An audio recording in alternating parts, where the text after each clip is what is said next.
Ҳафткул. Макони ҷойгиршавӣ: шаҳри Панҷакин, қаторкӯҳи Зарафшон, ҳудуди ҷамоати деҳоти Шинг. Ҳазорчашма, Марғузор, Хурдак, Нофин, Ҳушёр, Соя ва Мижгон бо ин тартиби номгузорӣ 7 кулро ташкил медиҳанд. мавқеи ҷойгиршавӣ аз сатҳи бар дар баландии аз 1598 метр то 2400 метр. фарқи баланди байни кӯлҳои Мижгон ва Ҳазорчашма 802 метр мебошад.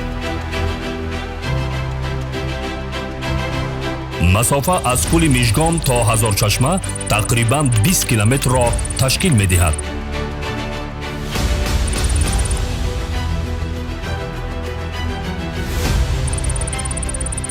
ҳарорати ҳаво дар фасли тобистон 10-20 дараҷа гарм шуда, дар фасли зимистон хунукӣ ба 15-25 дараҷа мерасад.